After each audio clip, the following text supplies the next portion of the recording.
8월 3일 목요일 새벽입니다. 오늘도 새벽을 깨우며 칠 때 기도 가운데 하나님께서 말씀하시고 또 말씀으로 인도해 주시는 귀한 시간 되기를 기원합니다. 오늘 같이 기도하실 말씀 예레미야 14장 1절에서 12절까지 말씀입니다. 오늘 이 말씀의 배경은 1절에 있는 것처럼 가뭄이 아주 심할 때였습니다. 가뭄의 피해가 아주 이루 말할 수 없을 그런 상황을 배경으로 하고 있죠. 말씀에 등장하는 내용을 보면 우물에 가도 물이 없고 땅은 갈라지고 사슴이 새끼를 낳아도 풀이 없어서 키울 수 없을 정도라고 하죠. 예레미야 선지자는 탄식하며 하나님의 도우심을 간구하지만 하나님께서는 그의 기도와 또 그의 제사 또 이런 모든 것을 이렇게 허락지 아니하시고 받아주시지도 아니하시고 여전히 뜻을 굽히지 아니하시고 멸망과 심판을 말씀하셨습니다. 아주 절망적인 상황이죠. 날은 가물죠. 먹을 것은 없지요. 또 나라는 망한다는 경고는 있지요. 아주 이런 총체적인 절망적인 상황에서 그 백성들이 어떻게 해야 할까? 우선은 그들의 죄를 고백하는 기도부터 시작해야 합니다. 7절에 보면 우리의 타락함이 많습니다. 이렇게 하죠. 여호와여 우리의 죄악이 우리에게 대하여 정언할지라도 주는 주의 이름을 위하여 일하소서. 우리의 타락함이 많으니이다. 우리가 주께 범죄하였나이다. 참 쉽게 이런 소리를 하기가 어렵죠. 쉽지 않습니다. 그래서 그 전에는 우리가 무슨 잘못입니까? 이런 얘기는 할 수 있어도 우리가 타락했고 우리가 범죄하였나이다. 이런 고백을 하기가 쉽지가 않죠. 사람이 죄가 있는 그대로, 허물이 있는 그대로 이렇게 소망을 붙잡을 수는 없습니다. 죄의 삭은 사망이라고 한 것처럼 죄가 있는 그 상태로 하나님 앞에 나아갈 수가 없기 때문이죠. 그래서 우리가 소망을 회복하고 하나님 앞에 나아가려면 먼저 죄의 문제를 해결하는 것이 필수입니다. 그래서 죄를 고백하는 것이 하나님 앞에 다시 나아가는 첫걸음이 되지요. 죄가 있다는 것을 시인하고 나의 허물을 인식할 때 그때는 아직 다시 일어날 가능성이 있는 거죠. 예레미야 선지자의 기도를 보시면 우리가 범죄한나이다. 우리가 여호와 앞에 이렇게 타락함이 많습니다. 라고 하는 말씀을 살피면 자기 자신까지 포함하고 하나님 앞에서 죄가 많다고 하죠. 지금까지 예레미야 선지자는 말씀에 순종하고 그들을 말씀으로 지도하고 인도하고 철저하게 하나님의 사람으로 살았습니다. 그래서 나는 죄가 없고 백성들이 허물이 많습니다라고 해야 되는데 그렇게 얘기하지 않습니다. 우리의 죄가 많다. 하나님 앞에서 나도 마찬가지다. 하나님 앞에 죄가 많습니다. 이게 우리 지금까지 성경에서 등장하는 모든 지도자들의 기도가 이러하였습니다.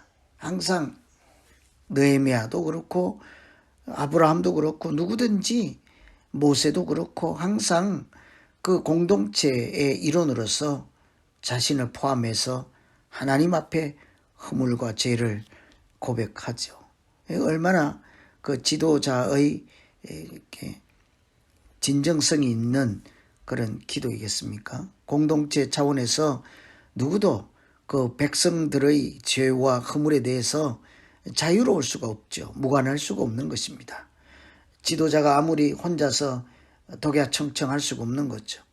백성들이 타락하고 우상을 섬기는 것은 지도자들의 허물도 있다고 볼 수 있는 거죠. 그래서 하나님 앞에서 나는 괜찮고 저 사람들이 문제입니다. 이렇게 말할 수는 없는 것입니다. 그래서 우리가 다시 절망에서 벗어나고 소망을 붙잡으려면 나부터 누구라도 예외 없이 한 명도 빠짐없이 주께 범죄했나이다. 이렇게 고백할 때 하나님의 은혜가 우리 가운데 임할 줄로 믿습니다.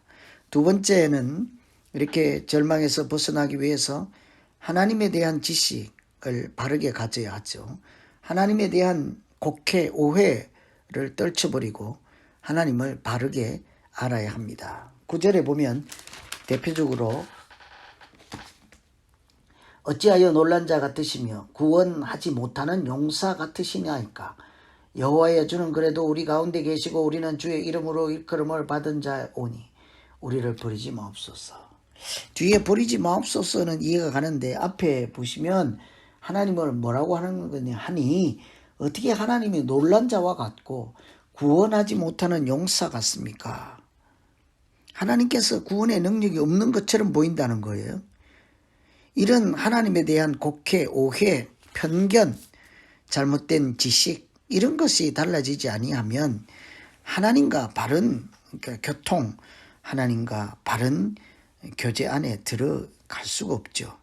예레미야 당시 사람들은 자기들이 스스로 하나님을 멀리하고 우상을 택하고 하나님을 버리고 말씀을 듣지 아니하고 순종하지 않고는 뭐라고 하는 거 하니 하나님이 우리를 버리셨나이까 이렇게 얘기한다고요. 자기들이 하나님을 멀리하고는 하나님이 우리를 멀리하는 것처럼 이야기를 하죠. 어떻게 하나님이 구원하지 못하는 용사 같습니까? 우리를 그 앞에 보면 하나님께서 이 땅에서 거류하는 자 같이 하룻밤을 유숙하는 나그네 같이 하시나이까. 하나님이 그냥 지나가는 나그네처럼 보인다는 거죠. 그들에게 행인처럼 느껴진다는 거죠. 잘못돼도 한참 잘못된 오해이지 않겠습니까? 하나님에 대해서 뭘 너무 모르는 거죠. 하나님이 구원도 못하는 힘없는 용사 같다고 하질 않나. 이런 하나님에 대한 편견, 오해, 곡해, 왜곡된 지식 이런 것이 바로 잡히지 아니하면 하나님과 바른 관계를 세울 수가 없는 것입니다. 그래서 우리가 늘 우리 일상생활에 또 신앙생활에 하나님에 대해서 잘못 생각하는 사람들이 있죠. 잔인한 하나님, 저럴 수는 없는 하나님, 나만 괴롭히는 하나님, 교회만 오면 잘못되게 하는 하나님, 이런 하나님이 있을 수가 없죠. 하나님의 은혜를 모르고 하나님의 사랑을 조금도 제대로 알지 못하는 사람들이 하나님에 대해서 비하하고 곡해하고 왜곡하고 하나님께 영광을 가리는 그런 이런 하나님에 대한 관점이 달라질 때 비로소 우리는 소망을 다시 찾을 수 있는 거예요. 그래서 오늘 기도할 것은 하나님, 내가 하나님을 바르게 알게 하시고 하나님 참 사랑을 제대로 경험하게 하시고 하나님의 은혜를 누리며 바른 신앙을 갖게 하여 주시옵소서. 이렇게 기도하면 되겠습니다. 오늘은 가뭄이 오고 심판이 임박하고 하나님은 마음을 돌이키지 아니하시고 총체적으로 절망 가운데 있을 때 우리가 우리 자신의 죄부터 고백하고 저 사람이 아니라 나부터 하나님 앞에 연약하고 죄인 허물이 많습니다. 우리를 불쌍히 여기시고 내가 하나님을 잘 알지 못하고 오해하고 하나님은 참 괴롭히는 하나님, 구원도 못하는 힘없는 용사 같은 하나님이라고 생각했던 나 자신의 문제였음을 알게 하여 주시옵소서. 오늘 이렇게 기도하며 다시 하나님 앞에서 소망을 회복하는 하루 되기를 기원합니다. 기도하겠습니다.